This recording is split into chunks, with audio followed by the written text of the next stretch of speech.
Welcome to the University of Michigan Sports Management Summer Lecture Series. We hope you are well. My name is Barry Klarberg and I will be your host today. Today is our last session for the memorable summer of 2020, and our topic is the sports valuations and venture capital in sports. Too many billionaires, not enough teams. A line once said to me by the late George Steinbrenner when I asked him, how do these teams continue to be paid? How people continue to invest in teams at such a level? Team values continue to rise even though during the coronavirus shutdown. This is a question that we have to ask ourselves today. What's going to happen with team values? As a little history, in March, Forbes valued the average baseball team at approximately $1.8 billion, 4% more than last year. However, the 4% is the lowest since 2010 in terms of appreciation.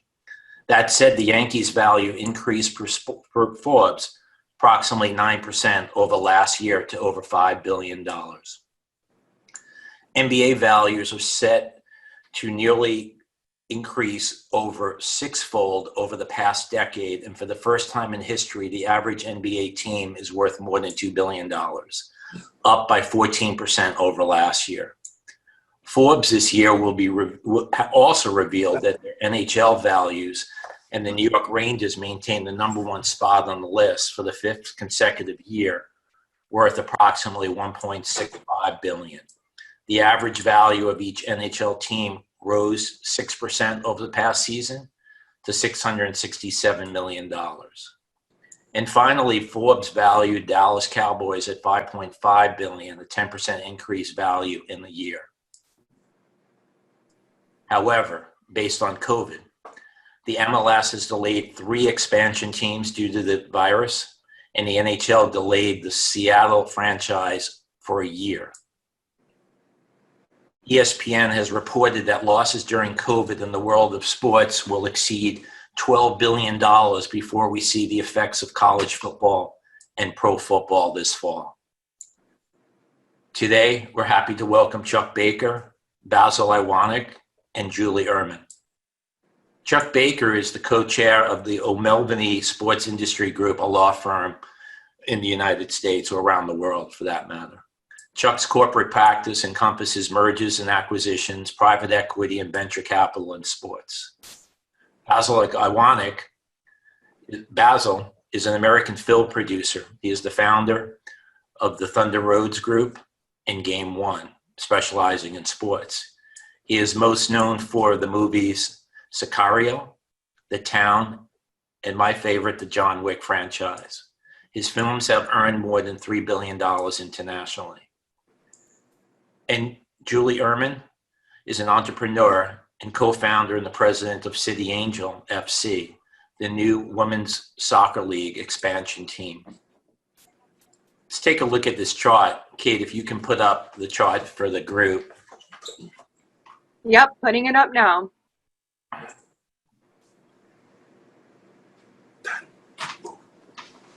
So basically we see here, and we'll just take a look at, so what I did here is, and I've done this from my class before and all, what I was driving at here was the benefit or the effects of Steve Ballmer and the purchase of the Clippers. And you can see in terms of purchase price of what he paid for it, the revenue that was generated, and the multiple that was paid ultimately. And you can see all the teams up to that point in time before 2014 when the sale occurred. And it seems like, and we'll talk about it even forward, about the effects of the one particular sale, and did that actually change the marketplace in terms of the business model. If you go back and you can see here in terms of the Milwaukee Bucks, which was the sale right before that was sold to a New York hedge fund. You can see the person paid based on a purchase price of $550, a multiple of 5%. I was involved with the Memphis Grizzlies. We paid about $375 million in our purchase. The valuation was less than a 4x based on $96 million of revenue. I think in a private transaction, Chuck, you can even mention it, that the Grizzlies had gone up to about 1.2 billion already based on this appreciation. And it's interesting if you go a little bit further down, Kate, in terms of the Houston Rockets, which I think is really interesting here. In 2010, we were dealing with $35 million, a net earnings for the Houston Rockets of $35 million, a valuation of $443 million, and a multiple of a 12x. 2017, the revenues went up less than twice. Valuation went up 5 times, 6 times, and you're dealing with a multiple of about 36.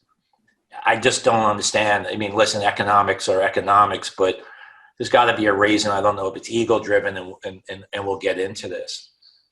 Kate, if you can just jump out of your... Perfect.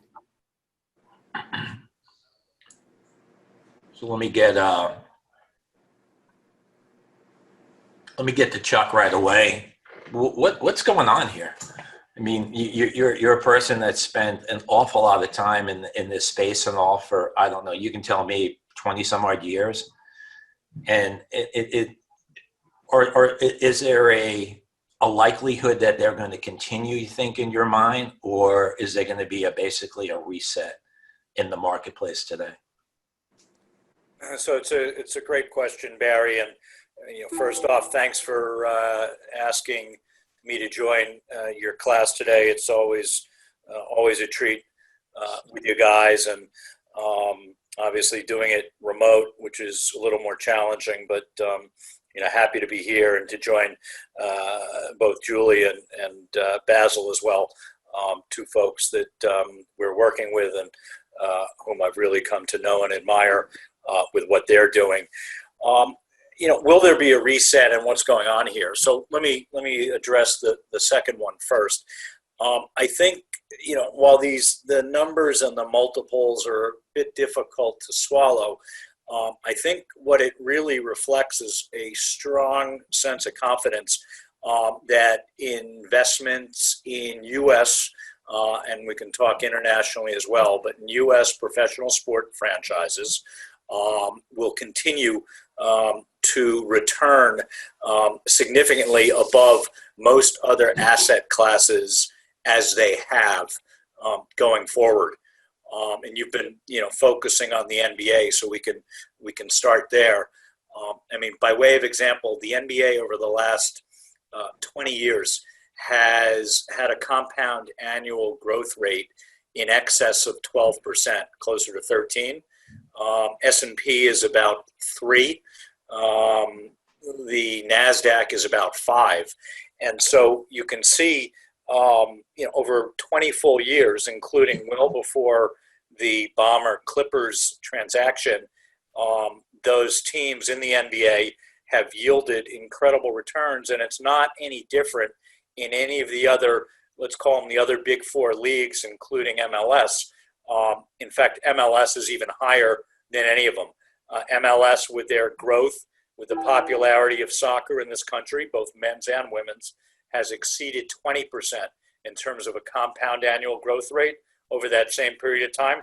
And so while there may be a reset given COVID and the fact that there is no gate revenue currently in each of those 5 sports, as well as National Women's Soccer League, I believe that because the media deals represent such a significant portion of the pool of revenues that the U.S. and frankly the European teams have, with game day, a relatively smaller percent, and that varies by league, that these leagues are still relatively recession-proof and frankly relatively COVID-proof, so long as they're able to keep playing, whether with fans or not. And so, there's a little bit of a lull in deals right now, and I think that's for several reasons. But I think what you have is you have opportunistic buyers out there that have wealth and liquidity that are looking at this, current revenue hit as an opportunity to buy cheaply, and you have current owners who, while dealing with the revenue hit, in many cases dealing with capital calls because their fixed costs are the same. They're still paying player salaries and other fixed costs. Still believe in the underlying asset value, and so you don't see a lot of deals happening right now. You can talk a little bit about the Mets later if you like, Barry, but I think while there's a bit of a slowdown in the market, I don't think there's going to be a substantial price reset.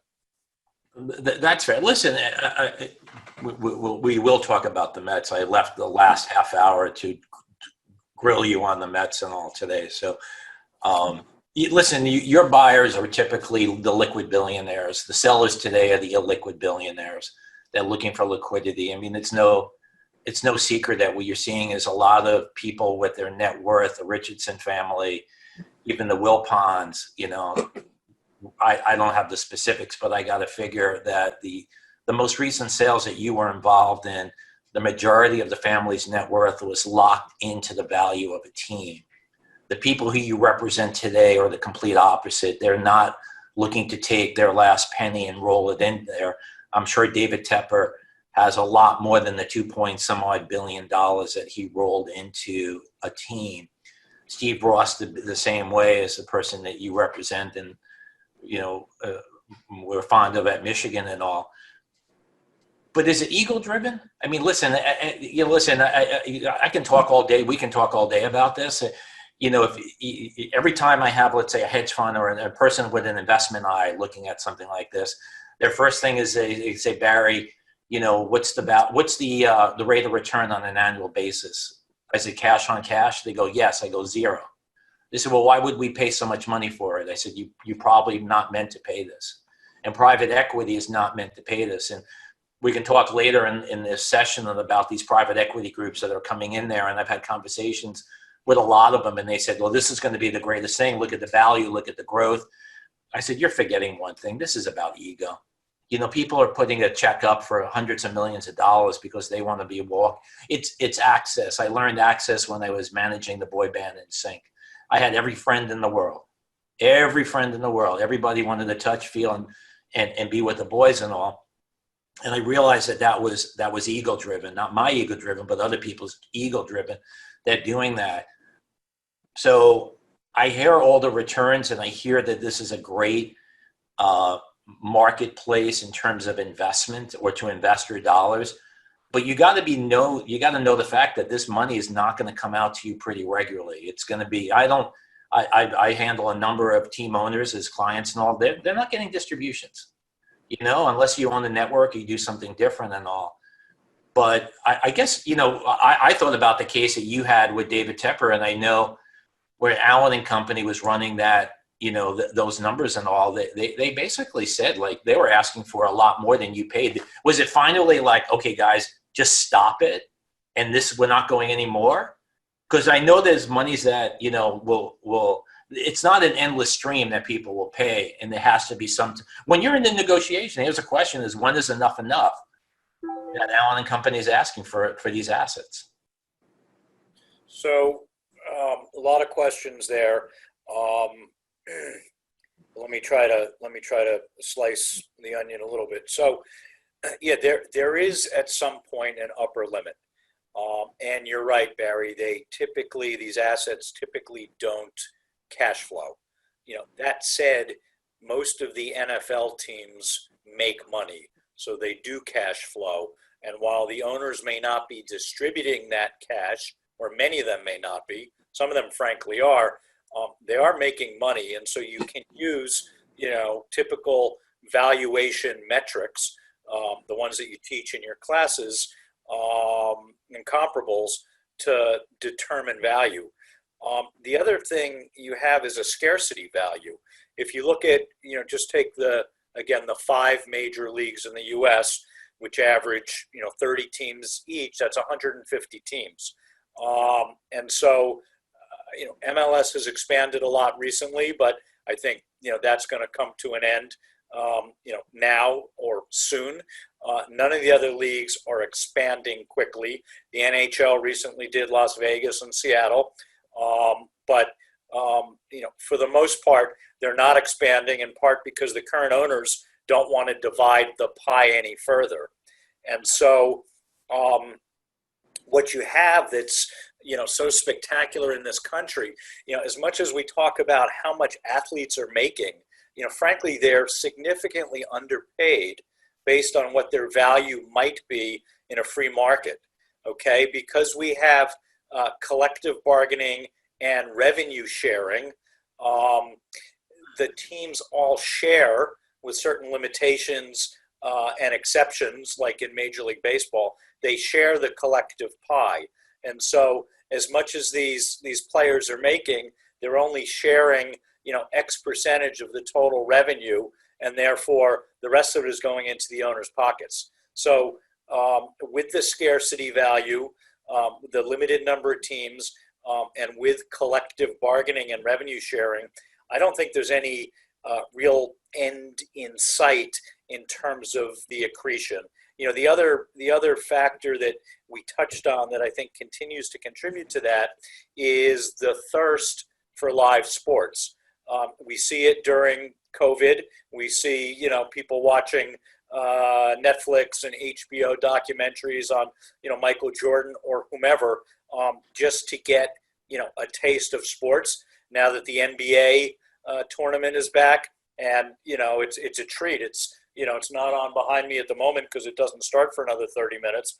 But to have playoff games all day long, their ratings are spectacular. There's no fans there, but the games are great. And so I think it's a relatively insatiable thirst for live sport. And so long as that's the case, the media rights fees that traditional cable and digital broadcasters are going to pay for those rights is going to continue to go up. So long as so many people are watching, the sponsor economics are going to stay strong. So I believe, and I'm relatively bullish because it's my business, that these values are going to continue to go up. Cool. Basil, let's flip to you. Thunder Road's extremely successful movie company, grossed over $3.5 billion. Why are you going into sports, dude? I think there are a couple of reasons. One, I've always been a sports fanatic, right, bro? Or well, first of all, before we ask you, can you just stand up a little and show us your newest attire and all? By Michigan. Basil is keeping Emden alive with his new freshman son, or now a sophomore son. So yes, trust me, we have thousands of. It's become a running joke with my friends. I think I've always been a sports fanatic, but the sports content world was very restrictive up until about 4 years ago.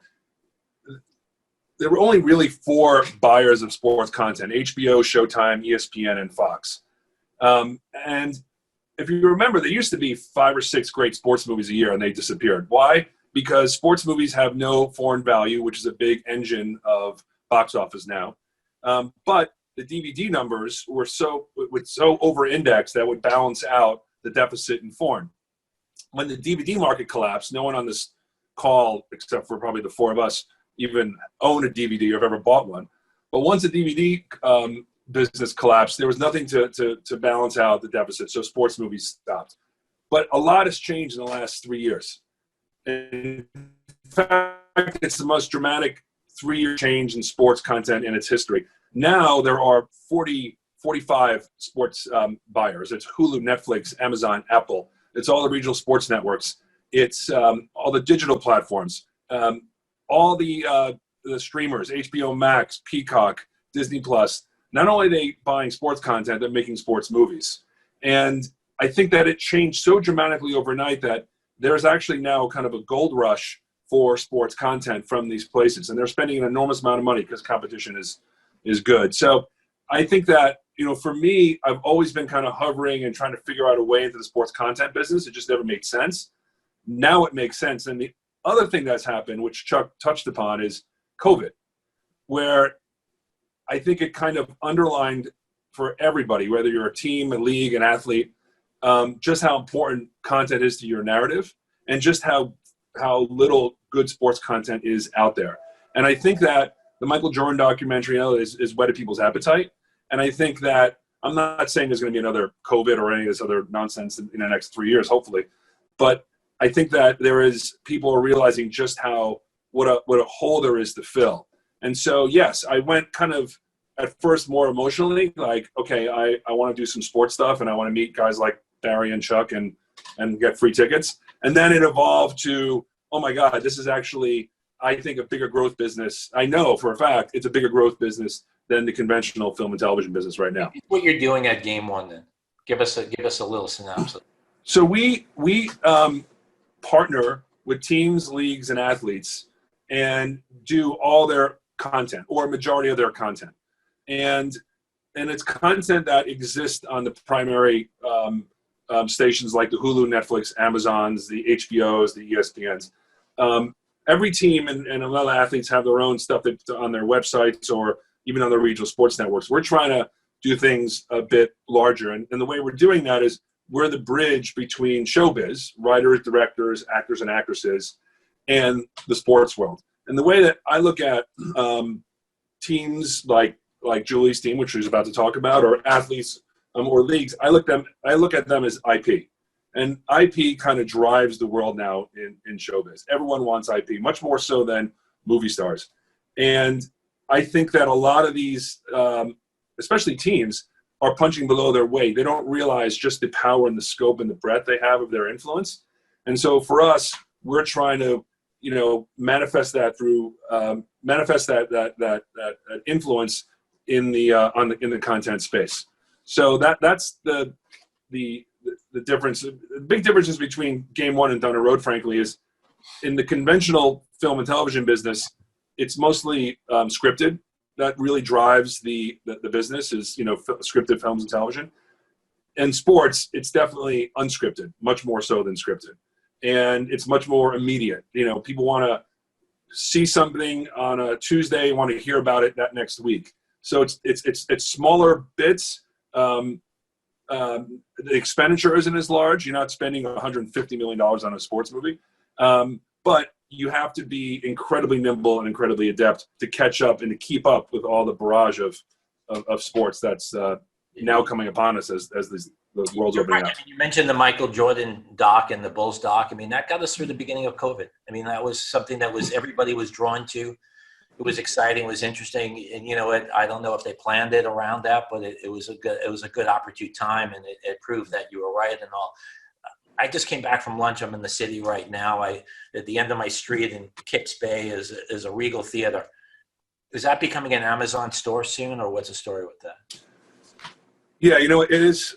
I think things will change, dramatically change. Now, I should say there are countries around the world that the theaters are opening. We have a movie out right now called Greenland that is out in Taiwan, France, Scandinavia, Belgium, Japan, and another country, and it's doing quite well. But if it would make $50 million in foreign, doing quite well means it's going to eke out 25, 30, because even in the places like Taiwan where the theaters are open, it's half the showings, and each showing is half the audience. So I think that the metrics of what success is theatrically are changing dramatically. I think as it's been pointed out, the windowing now between theatrical and I'll call it home video is shrinking, which means that you probably could have a movie available for you on Netflix or Amazon while it's still in the theaters. That being said, I think there's something that people aren't thinking about, and I could be wrong here. A lot of people say, look how great it is to sit home and watch these movies. Like, why do I need to go to a theater? I could watch this movie at home. Perhaps I'm like a romanticist about the film business and theaters, but I think that when there is a all clear, and whatever that definition is, I think people are going to be desperate to go to theaters and desperate to go out to dinner and desperate to go to bars and desperate for the communal experience. I don't think people are going to say, great, let's just keep on staying in. I think it's going to explode. And so right now it looks dour and dire. And right now you were just mitigating losses, but it will there are better days ahead. and I have a feeling it's going to even itself out. Will it be the same as it was before? No, because the numbers, the economics have been changing we're already in process of changing. Now that's only been accelerated. But I do think the theatrical will thrive. When that is, I have no idea. I mean, I'm tempted to go to Moscow and get that Russian vaccine like tomorrow. Like I'll be first in line. I don't care. But I know a lot of people won't. So that could be a year and a half from now. On the darker side. It's interesting. I do some consulting with some theater owners and all, and there's 3 prominent ones in New York City right now: the Schuberts and the Nederlanders, to name a couple. They're planning. Listen, I think theater's a little bit different and all in that.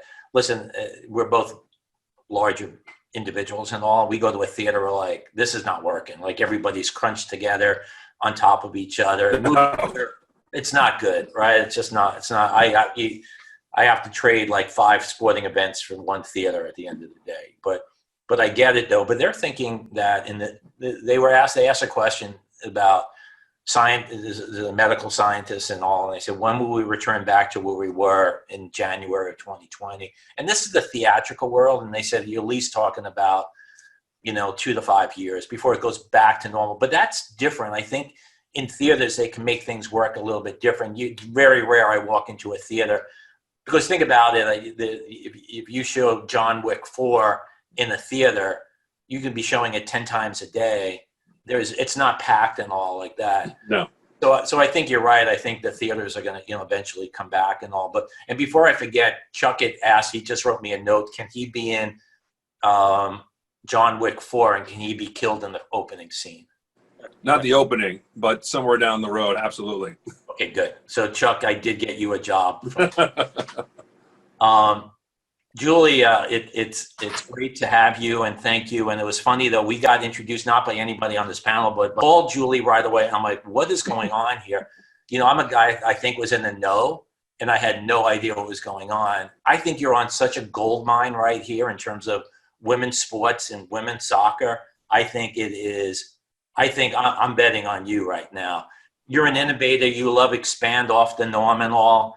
You think outside the box and all. And we spent like a couple weeks together, and I'm just like, you're going to kick ass, honey. This is like, you're buying in right. This is an exciting time. I have guys on the MLS side, and I'm like, holy God, I cannot believe how this thing is going to transpire. How did this all come about? Go. No, thank you. And thanks for having me. It's interesting the way that you led into this, because you talked about telling you and saying, I need to be a part of this.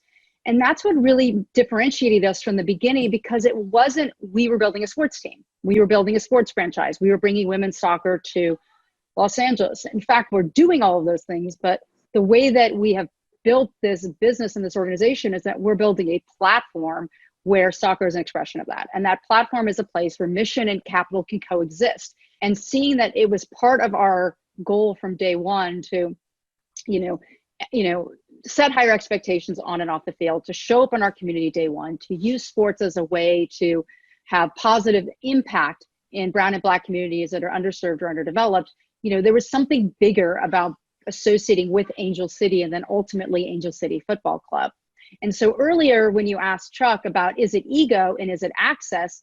It was interesting because when we first started raising money, I'll take a step back. With Angel City, we approached this team very differently. Typically, and Chuck will adhere to this, a group of 4 or 5 gentlemen go to a league and say, hey, we're worth close to $1 billion. We have a stadium, or we'll build a stadium, and we'd like the rights to a team, to become a team. And we have everything we need and we're ready to go. We went to the league from a very different perspective, because even with Natalie Portman, the actress and activist, and Karen Norman, who's a venture partner at a firm called Upfront here in LA, and the lowly old entrepreneur Julie here, we didn't have that kind of net worth and that capital in totality. And so we went to the league with a very different proposition, which was, we have a vision and a belief that we can build sports and entertainment and mission into impact, and have impact in our local community, but build a global brand. But we will use that influence and our passion and our excitement to go and build a team and to go and raise the money and go and find a stadium. So it was very different than what is typically done. And fortunately, the league believed that we could pull it off and gave us the exclusive rights to LA. So for us, it was interesting because when we first started selling investors and trying to bring them on board, we always ran into this conflict of capital versus mission. So Barry, to your earlier point, if they were looking at it from a pure financial standpoint, like I couldn't speak to ROIs. I couldn't speak to when we might have an exit, whether that was 5 years or 10 years.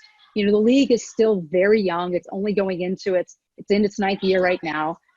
It's got 9 teams. We'll have 10 next year, 11 with us in 2022. So it was still very young and growing. There were no exits. There was no real valuation. So you couldn't analyze this investment purely on capital. And then the flip side from the mission component and having folks early committed like Natalie Portman and Eva Longoria, the actress, and Uzo Dubo, the actress, and even some, you know, business people here in LA, you know, it's still a lot of money to say, oh, I'm just betting on mission, right? Where I don't know exactly how that money is going to be impactful. So it was really challenging because people were sort of struggling with, am I making investment in the mission? Am I making investment in the capital? Or can I justify an investment from both? And I think what we were able to do as we continue to develop our platform on our strategy and always stay, you know, consistent with, we're building a global brand. Our mission is to entertain globally together, but we want to have local impact from day one. So that combination is what brought Alexis Ohanian to the table, who very much believes in leveling the playing field, very much believes in pay equity, certainly for women athletes, you know, being married to Serena Williams, and also saw just how incredibly undervalued the sport was in the United States, where it is the global sport. These are literally the best players in the world. They all play in the National Women's Soccer League.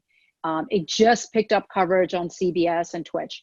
And so he just saw it as the most right moment, sort of the early days of esports to about to take off. So ego and access played a little less of a role here than mission, and I think real capital opportunity and growth. Listen, as Chuck said, some of the biggest growth that we've seen in sports leagues and franchises has come from MLS. You know, where I got involved in the New York team, and you know, I think the valuation was somewhere around 50 at the time, and now you're pushing 500-600 million. Yeah. And you know, it's interesting. It's I had a conversation with regards to female soccer in the United States and all, and so it was interesting. I was having a conversation with both Josie Altidore and Michael Bradley, who are both good friends and clients and all. And I said to him, I don't understand something. They were heading to Philadelphia to qualify for the World Cup, qualify. And I said, I don't understand this. The men, where the United States and the men are not in the World Cup yet. And they didn't get in. The men didn't get into the World Cup. And I'm like, I don't understand this. How we cannot even be automatic. And then even more, not frustrating, but interesting was, why do the women have such the nationally ranked one in the world, or internationally ranked one in the world? And I don't know if you knew that. And I said, I don't understand. And he said, well, it's very simple, Barry. When we were playing high school sports and all, Barry, in high school, who the best athlete played what sport? And I go, best athlete played football, and then what? And he said, then the male athlete played basketball, then what? And then he played baseball, then what? And I said, then he played lacrosse. I said, where did soccer come in? I said, probably the guys that didn't make all the other sports. Right. On the female side, it was the complete opposite. The best female athlete in the United States at the high school level played women's soccer. Yep. And that's why you have the elite and the non-elite on the men. And I said to Michael and Josie, who are prominent guys, I said, how did you do this? And Josie said, my father was from Haiti. I had no other choice other than to play soccer. And Michael told me a funny story. He goes, and his dad, Bob, is the coach in LA. He said, my dad was the national coach. I loved hockey. I was a much better hockey player. And he said, you're not playing hockey, you're going to play soccer. And that was it. But to watch what the women are doing right now and what they've done for this country, I don't know. I think you're going to be, hopefully I'm surprised. I think you're going to see valuation increases, and you're going to see the other question that I have of the connection to the MLS team. It's not a necessity, but you're seeing that going on right now in your league. You're seeing, I think it was like the Houston Dynamo. We're like, hey, we got a field. We can do this. Let's just put a franchise. You think you'll see more of that going forward now? Look, I mean, there's an obvious benefit to being associated with an MLS club, from sharing operating expenses to leveraging the same sponsorship teams, the ticketing, team, and the ability that you have a stadium. Yeah. I mean, one of the reasons we were able to launch so quickly and with this sort of different structure is that I didn't have to go build a stadium. I mean, I'm so fortunate that there are 2 incredible MLS stadiums in Los Angeles, which drastically reduces the financial commitment of this team, which is great because we don't have the media dollars that MLS is getting today. Hopefully one day we will. So there's definite cost benefits to associating with an MLS club. And in the NWSL, there are about 4 clubs that have combined ownership. So it's Portland, Salt Lake City, Houston, which you mentioned, and Miami. I think that's it. Yeah. And so there's definite benefits, but there's also, from the women's perspective, being really realistic and talking to a lot of the clubs, there's a downside to it also, which is unless you treat the women as a separate product, with the men's side, generating significantly more revenue, you can see a scenario where they do a $5 million sponsorship deal and they say, well, $500,000 has to go to the women's team. That's not going to grow the women's sport. That's not going to grow the women's league. And so I think it's great if there's association, as long as there's a singular focus and different sort of goals for the team that supports the women's club. And certainly there's a lot of ability to draft off the audience. So, if you can bring some of the MLS fans into the NWSL side, that's wonderful too. They're definitely not mutually exclusive. But you're seeing it more and more. And I think it's because there are just natural synergies, if structured correctly, that where everybody benefits. Cool. Kate, I think you had a question. Yeah, this is a question for Julie. Julie, with all of your work with Angel City, what do you think that are your biggest challenges? For example, during the pandemic, there were multiple times that major sport networks decided to promote sports like cornhole instead of playing women's runs and educating a women's fan base. So what are your biggest challenges at Angel City, and how do you plan to overcome these in your market? Yeah, I mean, I'd start with what one of the biggest league challenges are, which affect us as well, which is awareness, right? I watch the women's soccer play. I'm a basketball player. I grew up playing basketball, and as Barry described, I watch football and I watch basketball and, everything but soccer, arguably, until now. Now I'm like a beast, and I can't wait for the championship league to start today, and I'm all in for Bayern Munich. I want 10 goals today. But I think awareness, I didn't even know the NWSL existed until I started this process. And part of that, I think, is because there's no team in Los Angeles and there's no team in California. So just access to that information is a problem. I think the other problem is that sports networks in general don't cover female sports. And there's a statistic that's going around that only 4% of all sports coverage targets women. So that's a problem that needs to be addressed, certainly. So I think, awareness and exposure is sort of the first problem that the league has to address. And fortunately, they have been addressing it with their most recent deal with CBS and Twitch, where CBS Network, CBS Sportsnet, and CBS All Access is carrying games, as well as Twitch. And what we saw in the Challenge Cup is incredibly exciting in the fact that 2 games were aired on CBS Network, the opening and the closing. The first game did about 520,000 viewers. The closing game championship game did about 565,000 viewers. That is double the home opener for the WNBA. That is more than all the MLS individual games. It's more than the MLS. I believe it was more than the MLS's back championship game. It was more than EPL games during any given week. It was more than the Professional Lacrosse League. And so part of it is just awareness. And the other part of it is the league and the team sort of pounding their chest and saying, look, people are watching. Like, this is happening, right?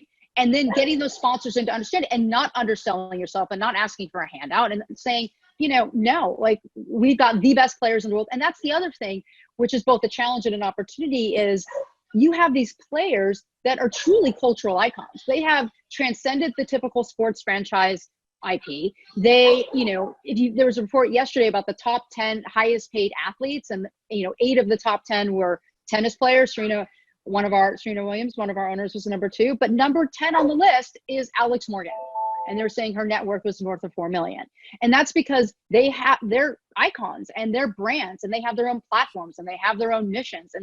And so the league needs to leverage these platforms and start telling the stories of the league and of the players and of the community and the fans. I think one of the challenges that we have is that there are so many stories to tell. us being really thoughtful about the ones that we want to tell and how we come out in the space. People always think the fact that there are so many sports teams in LA is a challenge, right? There's 9 professional teams in USC and UCLA. And my response to that is, look, I'm a Trojan and I'm also a Lakers fan, right? I'm also a Dodgers fan. So I can be a fan of, I also support LAFC and the Galaxy equally. I can be a fan of both, but the part that I need to do between now and April of 2022 is build real strong connections with our fan base, create a sense of belonging and community. Hopefully at some point we could do that in person. And then the output of that will be sold out crowds to every game. And I think we have like an incredible platform and this incredible group of, diverse owners from entertainment to activism to technology to venture to sports that can help us do that. Cool. Thank you. Jacob, I see you have a question for Chuck. Yeah, thank you, Barry. So recently, the sports SPAC Red Ball acquisition filed for a $500 million IPO, which would produce a market value above $625 million. The company plans to have a focus on professional sports franchises. So how do you think that this acquisition will affect the growth of the sport industry, and what does this mean in the future? So that's a good question, Jake. So as we've talked about before, sports teams or pieces of sports teams have generally been reserved for significantly high net worth investors. And to own a piece of a team or a team, there's a pretty complex and detailed application process with whichever league you want to own a team or an interest in a team. Applies, and it's detailed financial and character type inquiries. But sort of more important, given the scarcity value and the prices that Barry was sharing, and the increase in prices, it's been impossible for small stakeholders to own pieces of teams. The leagues have been gradually, particularly in the U.S., Europe is a little bit less restrictive, been loosening their rules to permit either private equity or conceivably even SPAC ownership. It's a very, very hot SPAC market right now. It's much quicker to get SPACs done than IPOs. There's been several $1 billion of SPACs over the last 6 months, and several have frankly targeted sports media and entertainment. The one that Jerry and the Redbird guys launched, Red Ball, is the first one that's actually said in their target investment profile that they may consider buying a professional sport team. So on the investor side, investing, with a Redbird in a SPAC or investing in a private equity firm's sports fund gives you as an individual an opportunity to conceivably own a piece of a team or several teams, like some of these private equity firms are doing, at a much, much lower ticket price than obviously buying into a team directly. So for the investor, it's exciting. I think for the leagues, we've got liquidity issues. We have limited supply. We have, although the stock market, the way it's performing, keeps making more and more billionaires, particularly in the tech sector. We have presumably a limited number of folks who can own pieces of teams, and so there's been liquidity challenges for some of the limited partners who own pieces of these teams and their ability to sell. I think what the leagues are looking at, and they're doing it, frankly, because they're self-interested, and their interest lies in keeping the prices of franchises as high as possible. And I think it's the view that if limited partner interests, small pieces, 5%, 12%, maybe up to 15%, were traded more freely, if there was a bigger universe of buyers and sellers, including, in this case, private equity firms or SPACs, that the liquidity would continue to support the prices of these teams. I think that's correct. And as a result, there's a number of, both private equity firms and now a SPAC in the market, buying either pieces of teams or, in the Red Ball case, stating it may buy, an entire team. I think you need to remember, though, that in the U.S., the only league that would really technically permit institutional ownership like this is Major League Baseball. It happens, by chance that there's some publicly traded teams. The Braves are publicly traded because they're part of Turner, which is subsequently merged. Rangers and the Knicks, as Barry knows well, are part of MSG. But generally speaking, teams in the U.S. are individually held. Not the case so much in Europe, and so I suspect that that their greener pastures in terms of potential acquisitions are going to be in Europe, not the U.S. And by the way, they may not buy a team; they may buy a sport radar or a sports data company or something entirely different. But they're the first one who sort of opened themselves up to that possibility. Yeah, no, I think it's a real interesting market. I just don't. I mean, there was somebody in New York last year who tried to do a similar thing, Sal. They tried to do something similar and all, and I think this could be a little bit different. But listen, at the end of the day, I've been part of, people approach me on groups that are raising $250 million and $500 million. It doesn't buy that much these days, right? Where can you go with, But if I said that I had $500 million 10 years ago, I could buy a pretty good team. Now I can buy a small piece of a team. And I think that we'll see how successful these things are.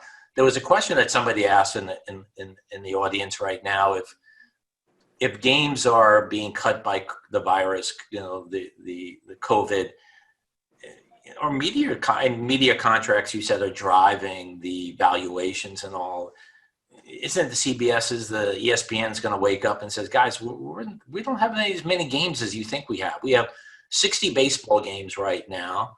We're paying an exorbitant amount. I'm sure there must be, places that there is, the whole insurance industry, we talked about this a week ago, is going to be front and center in a couple of months now, once everything clears about, but do you see the media world still continuing to grow when you don't have as many games? And what's your thoughts on that right now? Sure, if that's directed to me, I'll go first at least. So I think in the U.S., the media partners, the ESPN, CBS's, Fox's, have been good partners to the leagues. And that means that even if they have force majeure or other clauses in their licenses, their rights agreements, they've not exercised those clauses because each of the major leagues' rights will come up for renewal over the next 3 to 4 years.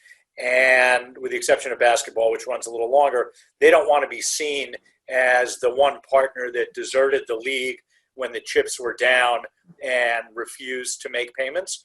That's not the case in Europe, where the contracts read a little bit differently and where some of the major players, given the fewer number of games or the fact that seasons were canceled entirely, have withheld their rights payments. So in the U.S., partners have been good. Not all the contracts would permit them to withhold anyhow, but there's been no let up in the fees that are being paid.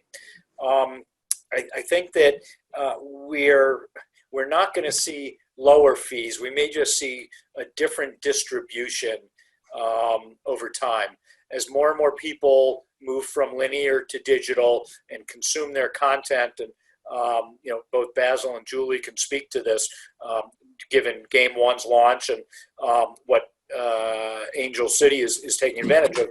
It's the digital world. And so I think you're going to see, you saw Amazon just came in and paid, the amount hasn't been released, but just did a deal with the Kraken in Seattle, the new NHL team.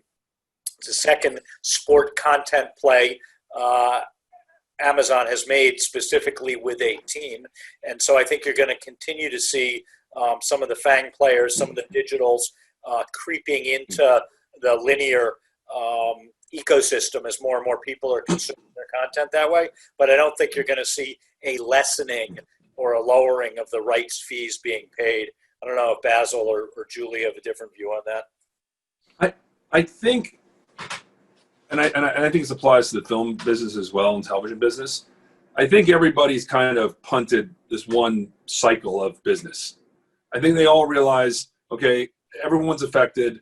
Everything's about mitigating losses. I think if we enter a second cycle where things are still shut down, I think things could get a little ugly. And I could be wrong there. And I think it is getting kind of jumbled. I mean, you Michigan students know this better than anyone. There's now going to be Big Ten spring football, but there's going to be fall SEC football. And how do you play two, a spring season and a fall season in the same year for these athletes? I mean, it is getting jumbled. I think but I do think it's fine now, but I'd be interested to see if we're in a similar spot come March 15th of next year.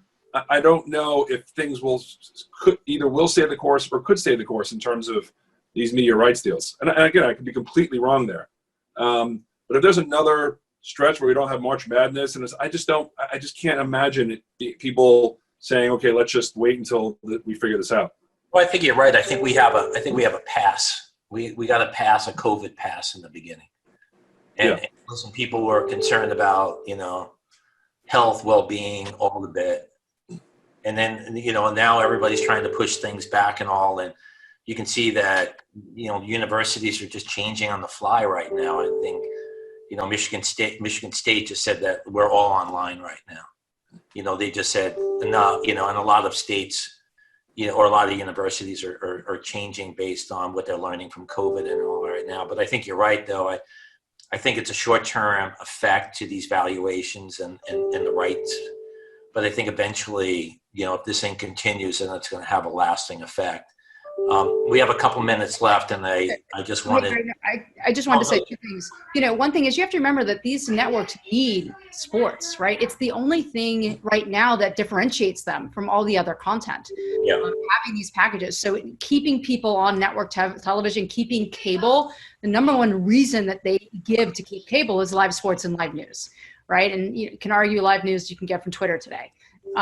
So that having sports is sort of critically important for these networks. And the other thing I would say is, I'm not sure I'm an anomaly in my friend group, but half a dozen of us said, I finished Netflix. Like, now what? I finished Netflix, right? Which is ironic. And so what I've noticed is people gravitating to sports that didn't find the time or want the time.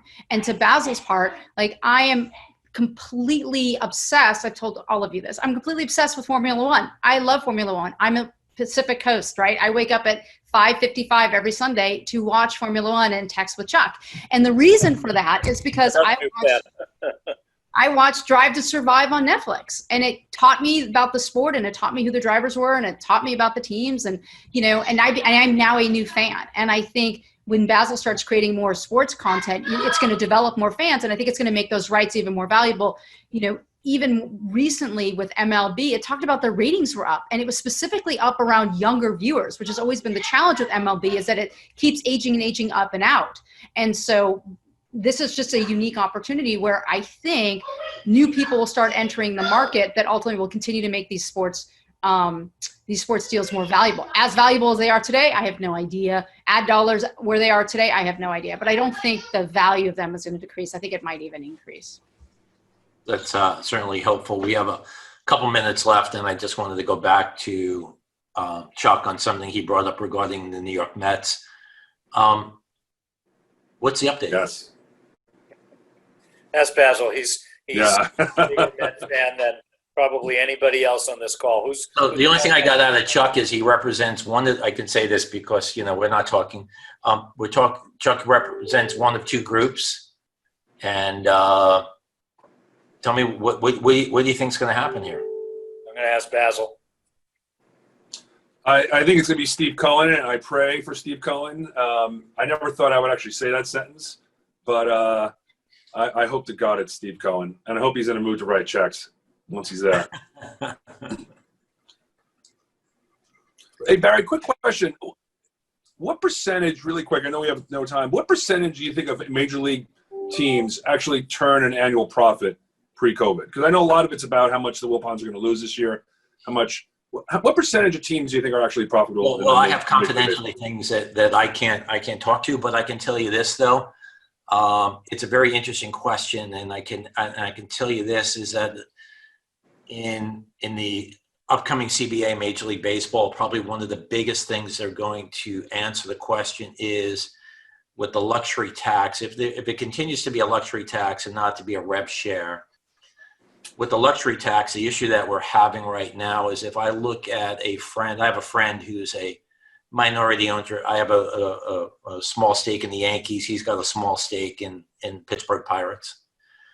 And he walks out with a chunk of cash every year. And he gets the chunk of cash because the teams that have the luxury tax pay into a bucket and they disperse that money to the less fortunate teams, let's call it. But what's happening with the less fortunate teams are the teams that are not spending the money as opposed to putting it back into the marketplace and buying players or getting players. What they're doing is they're taking it and putting it into the owner's pocket.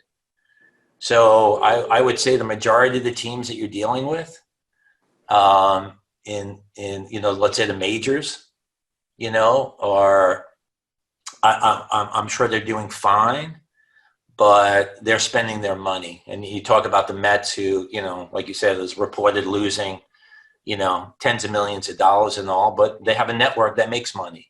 So you have to look at both sides of the picture. It's not, every structure is a little bit different. I think in the Mets in this case right now, it's not a collective sale of all their assets. It's the sale of the team and not the sale of the network. That's my understanding. But I think if you have to look at the network side of things too, and you look at the media deals that Chuck's talking about, unless you have the full picture on the team, you're never going to see what the ultimate owner is going to own at the end of the day. So hopefully that answers some of your questions. But I think right now it's those small market teams that are making money because they're getting the recipient. They're not spending the money. They're budgeting it like a small market team. But Chuck, could you add anything on that? On which point specifically, Barry? Just in terms of in terms of baseball right now, I mean, I think probably 35-40% of the MLB teams actually turn a profit. I think it's a much higher percentage in the NFL. I think the NBA is, probably just under 50. Major League Soccer's got a little ways to go. NHL is probably, I don't want to say. So I don't,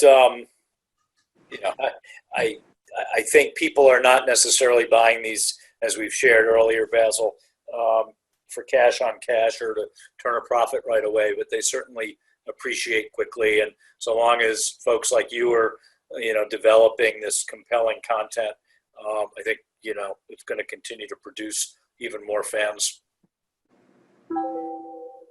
And with that, I thank you, Julie. I thank you, Chuck, and I thank you, Basil, for today. And I thank the audience as well and my team as well. And what I can say is I thank you for allowing us to come into your homes this summer, your offices this summer, or wherever you're hanging out this summer. And when I came up with the idea and the concept of doing these summer sessions, it's just as helpful for me as it was. I thought about the students who are sitting there today who, it's questioning, it's times of uncertainty and it's hard, but I think, like anything else, this too will pass.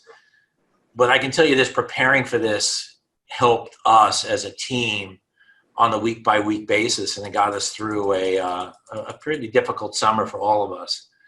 That said, I think the future is going to be exciting and fun in the sports world, and I truly look forward to seeing you on campus at my class. Please come by, or text me or email me or whatever. And again, I thank my team for putting together a great summer session and all. And with that, we thank you. Go Blue.